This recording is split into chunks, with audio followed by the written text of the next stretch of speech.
Her hand found mine under the table first. Not a squeeze. A grip. Nails pressing half-moons into my knuckles. The kind of grip you use to keep someone from standing up. "We have to go," Margaret whispered. "Right now? Don't make a scene." I didn't move. 50 people were laughing 20 feet away, drinks sweating in their hands. The string lights our son had hung across his new backyard swaying in a breeze that smelled like cut grass and charcoal smoke. "Go where?" I whispered back. She didn't answer. She just tilted her phone toward me, screen dimmed low, thumb still trembling against the glass. "Read it," she said. "Then tell me I'm wrong to want to leave. My name is Walter Combs.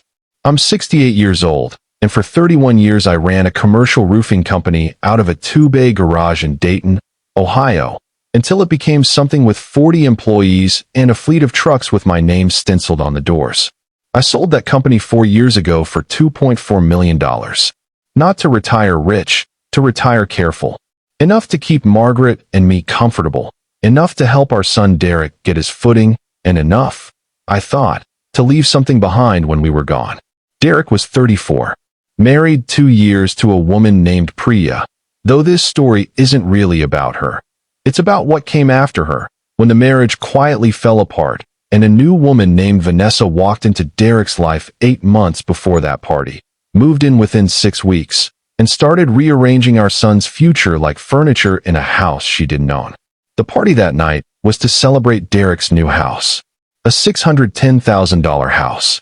A house Margaret and I had put $180,000 toward, as a gift, no strings, because that's what you do for your kid. We didn't know yet that the gift had already been spent twice. I looked at the phone. It was a text thread between Vanessa and a woman named Court, a name I didn't recognize yet, a contact saved only as Court. The message on screen read, "He has no idea the deed's already in both our names. Once the refi clears, we pull the equity, and it's untouchable. Old man will never see it coming, LOL." I looked up. Across the yard, Vanessa stood in a white dress that cost more than my first truck, a glass of rose tilted lazily in one hand, laughing at something with her head thrown back like she owned the sunset itself. Derek stood beside her, oblivious, refilling someone's cup. "Whose phone is this?" I said quietly. "Hers," Margaret whispered. "She left it on the charging station in the kitchen." I wasn't snooping, Walter. I swear, it just lit up. I set my drink down very carefully on the table. My hands were steady. That surprised me later, when I thought back on it. In that moment, something in me went quiet and cold and exact, the way it used to when a crew foreman called to say a roof had failed inspection and I had 4 hours to fix it before the client showed up. "We're not leaving," I said. "We're staying. And we're going to smile." The next morning, while Derek was at work, I drove to the county recorder's office. I didn't tell Margaret where I was going. I told her I was picking up my blood pressure prescription. The deed to the house we'd put $180,000 into, listed 2 names, Derek Combs and Vanessa Reyes Combs. They weren't married. I sat in my truck in the parking lot for 11 minutes before I trusted myself to drive. I asked Derek about it over coffee, casual, the way you'd ask about a Reds game score. "Oh, that," Derek said, waving his hand. "Vanessa handles the financial architecture, Dad. She's got a background in asset structuring. Putting both our names on the deed protects the equity position in case anything happens to either of us. It's a liability shield. Totally standard for couples our age." He said, "Asset structuring, the way a man repeats a phrase he's memorized but never once questioned." I nodded slowly. "Makes sense," I said. "You two are smart about this stuff." I believed none of it, but I smiled, and I let him believe I had. 2 weeks later, Margaret found a bank envelope in Derek's recycling. He'd been over for Sunday dinner and left his mail satchel in the hallway. A refinance disclosure. $94,000 cash out, approved, funds disbursed to an account ending in 4471. Derek didn't have an account ending in 4471. I called the number listed for the loan officer, posing as Derek on a follow-up call about his own paperwork, a small lie, the first of many I'd tell that summer, and confirmed the account belonged solely to Vanessa Reyes. The following Saturday, I came to drop off a ladder Derek had borrowed. The garage door was cracked. Vanessa's voice drifted out, bright with laughter, talking to someone named Court on speakerphone. "He genuinely thinks I'm financially gifted," Vanessa said, and I heard ice clink in a glass. I told him equity structuring, and his eyes just glazed over. His parents are worth like $3 million, and he's never once asked me for a prenup. It's almost sad how easy this is. Court laughed. And the dad? The roofer? Sweet old man. Slow. Doesn't even use email. A pause, a sip. Once we cash out the second draw, I'm gone by Christmas. Derek can keep the house payments. I stood behind that garage door with a ladder in my hands and did not make a sound. That was the moment I stopped thinking of this as a family problem and started thinking of it as a job. I hired a private investigator, Marcus Feld, a retired county fraud examiner, $3,200 for the full workup, and within 9 days he handed me a folder that turned my stomach. Vanessa Reyes wasn't her real legal name. She'd used Reyes for 4 years, but court records under her birth name.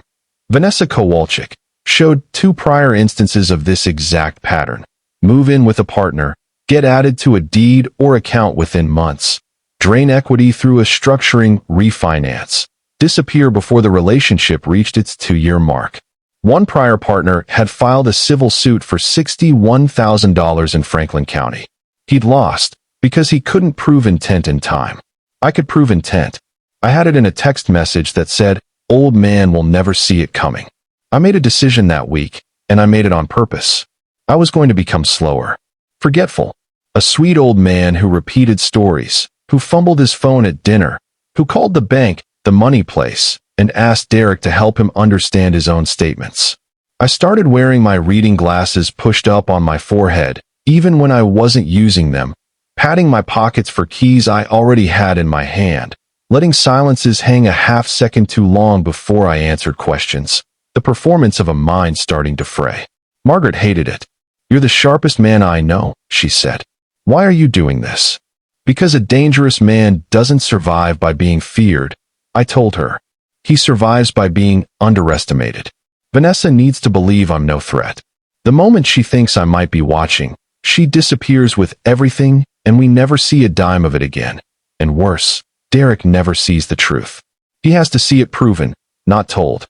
People don't leave relationships over their father's suspicions. They leave over evidence. So I played weak. And Vanessa, God help her, believed every second of it. I set the bait in October. I told Derek, in front of Vanessa, that Margaret and I were finally ready to simplify our estate and wanted to gift him an additional $150,000, but that my accountant needed both his and Vanessa's signatures on a disclosure form before the transfer, some new tax rule, boring stuff, you know how it is. There was no accountant. There was no $150,000. There was a document I drafted myself with Marcus's help, a financial disclosure form that, buried in its legal language, required Vanessa to affirm under signature her current legal name, prior marriages, and any prior real estate transactions in the last 5 years. A single false statement on that document, notarized, was fraud on paper. I also asked Derek, gently, if I could borrow his home office to make a few calls in private the week before Thanksgiving. And while I sat there, I placed my phone face down on the corner of his desk, recording its battery, giving it 11 hours of run time. Then I waited. My own phone buzzed once under the dinner table 3 nights later. Marcus, texting me that Vanessa had just called court from her car, laughing about the cute old man's disclosure form, saying she'd just sign whatever name got her the check. I felt my pulse in my ears. I did not smile. Not yet. Thanksgiving. 22 people at Derek's new dining table, the one Margaret and I had helped pay for. Vanessa was radiant, cruel in that easy, careless way people are when they think they've already won. She refilled her wine and looked down the table at me with a smile like a blade. "Walter, sweetheart," she said, loud enough for the table. "Maybe you should let Derek hold on to important documents from now on. No offense, but you get a little confused these days, don't you?" A few people chuckled, uncomfortable. Derek didn't laugh. Margaret's hand found mine again under the table. This time steady, this time a signal, not a warning. I set down my fork. "You're right that I've been confused," I said, calm, quiet. the whole table leaning in to hear me.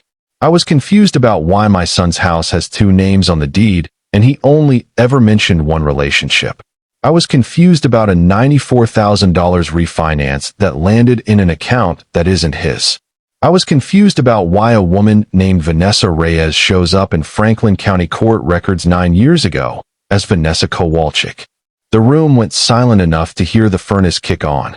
But I'm not confused anymore, I said, and I reached into my jacket and set the folder on the table. Marcus's report, the deed, the refinance disclosure, and the notarized estate gift form Vanessa had signed 4 days earlier, under the name Vanessa Kowalczyk, sworn as her legal name, contradicting every document she'd signed with Derek as Vanessa Reyes. That's notarized fraud, I said, my voice never rising above the volume of a man asking for the salt. 2 counts, actually. One for the deed filing, one for the refinance. Vanessa's face went the color of the tablecloth. You had no right. I had a $180,000 right, I said. That's how much Margaret and I put into this house. And I have the recording of you telling a woman named Court 3 weeks ago that you'd be gone by Christmas with the second draw. I pulled my phone from my pocket and set it beside the folder. I didn't play it. I didn't need to. Her own face told the table everything.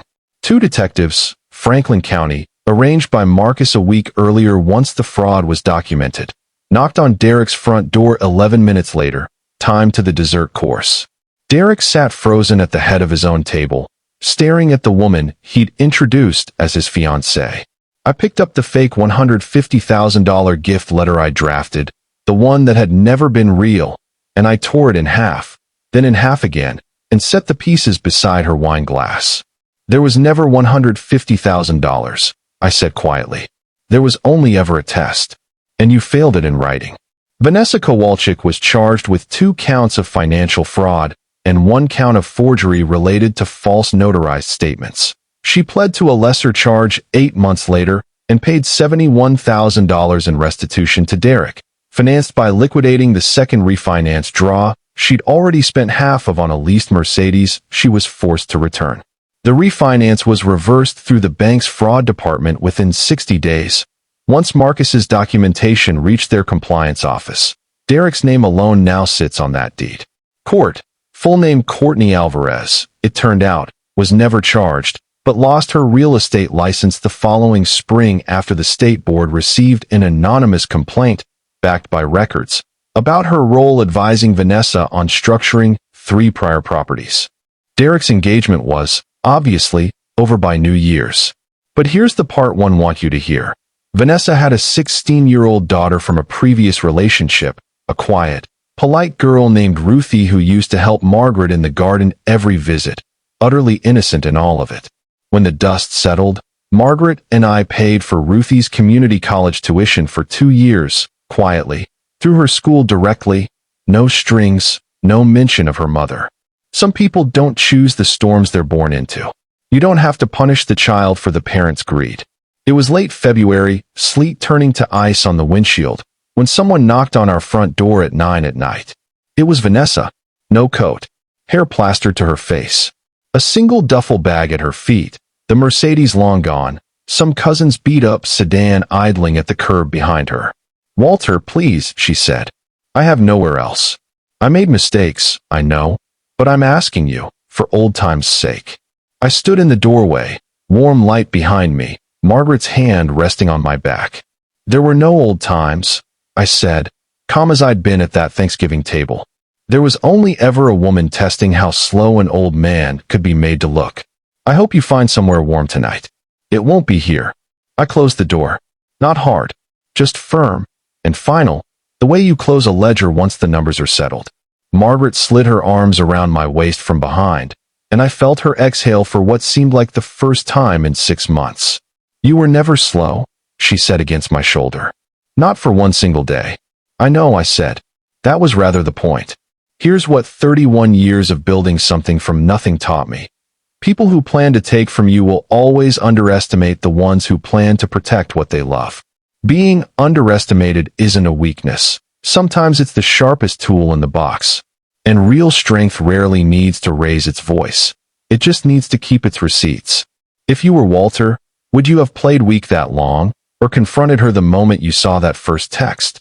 Tell me in the comments. I read everyone. If this story hit you the way I hope it did, hit like, subscribe for more calm dad stories, and I'll see you in the next one.